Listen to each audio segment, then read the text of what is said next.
Copy that. Oh, did that clash or what?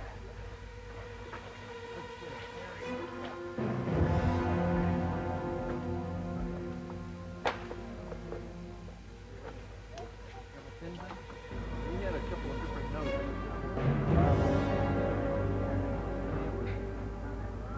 Let me go get my script. Or we can just write them all with the start.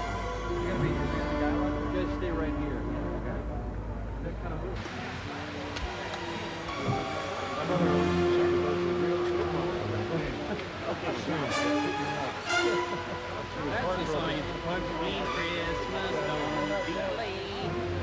I've got tight coverage. I really love that lamp because it gives you enough of a close look at being an emotional human element, but you're also hardware. Yeah, that's the balance of this whole film. And it's easier on the... Yeah, it's easier on the focus. Right.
All right, let us do one more.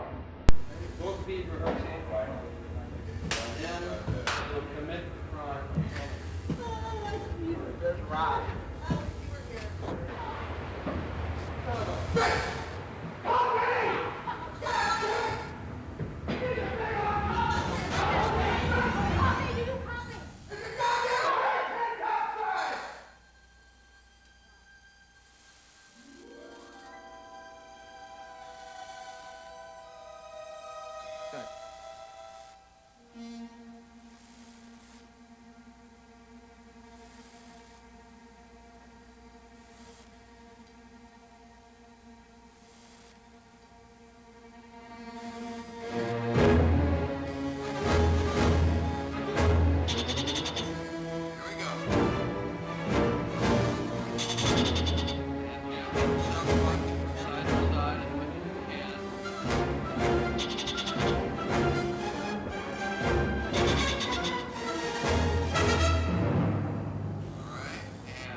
the abyss is a bottomless pit. And at a certain point, our characters each face their own abyss in this film. Everyone in the film stands on the brink of his or her own abyss and faces it in their own way.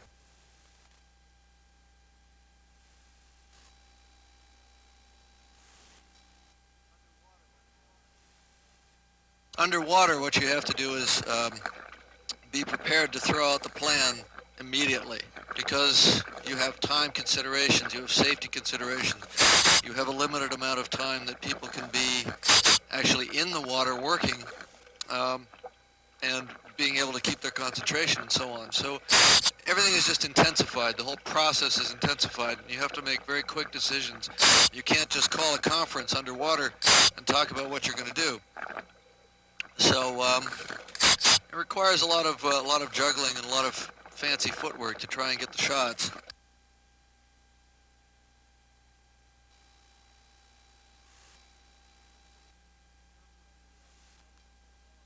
In terms of the levels of technology, we've utilized a lot of existing things, and we've created some new things. This little ROV here. Hello. This is a remote video camera that's operated with thrusters. It can fly around, kind of a flying eye. We use them within the film as kind of characters. And we also use them to actually monitor our work.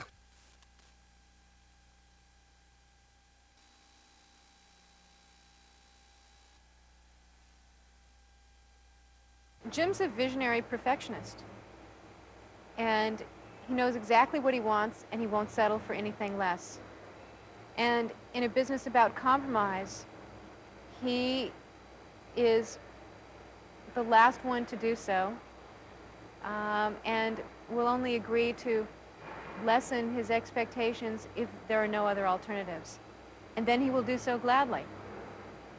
And I think it's rare because this is so difficult and so grueling a process. And it takes such an enormous toll on you emotionally and physically that people tend to give up, and Jim will never give up.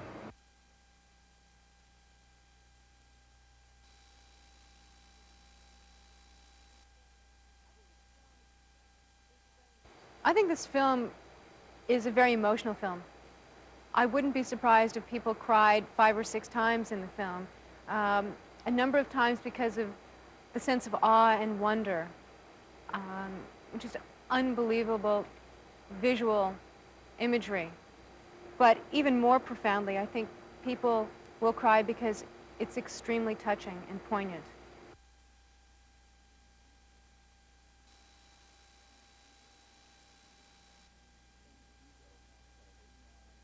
Things do go more slowly. You're moving in a medium, first of all, that's 800 times denser than air, so everything is sort of caro syrup time.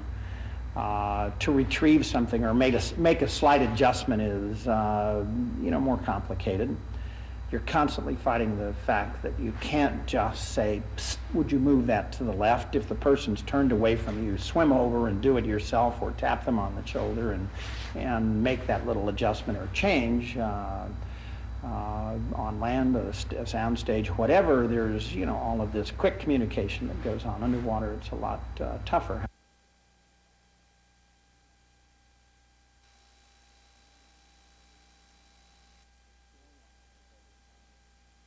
No one has ever done the sort of photography that Jim really wanted, and indeed we did on this picture, where you'd come off the bottom and drift in on the subject and pull focus and arc around them and move over the top of them, all in one sweeping shot.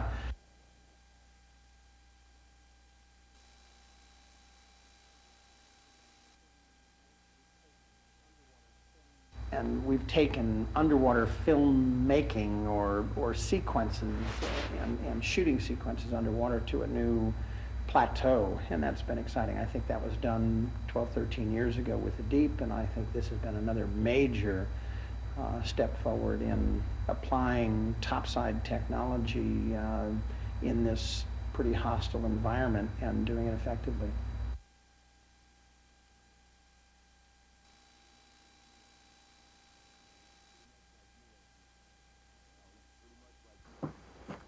don't know. He's pretty much like me, I think.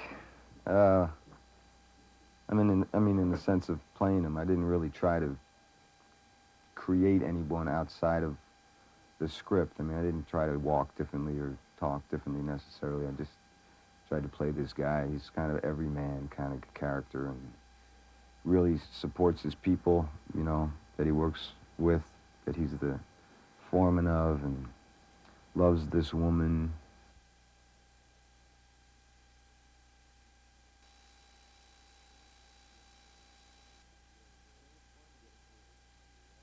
And it was fun getting to feel real proficient underwater in his gear. I mean, you know, I probably spent more time underwater with this helmet on than a lot of professional divers, you know.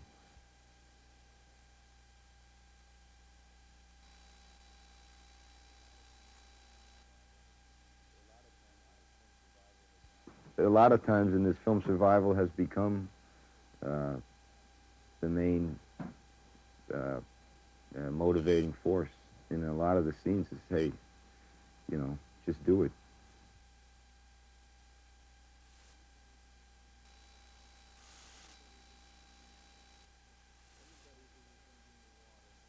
Everybody who was going to be in the water had to be certified as divers. A lot of us had never dove before. And so they took the cast members down to the Cayman Islands, and we all learned to dive down there. We all got certified.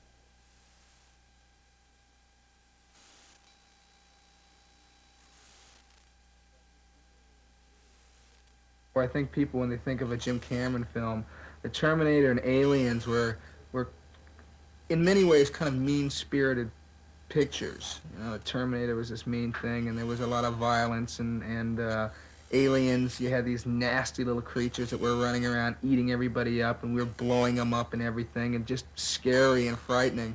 And the thing that Jim, I think, has done with this movie is, I think he's gone on and progressed as a writer where he didn't really have to depend on any type of violence.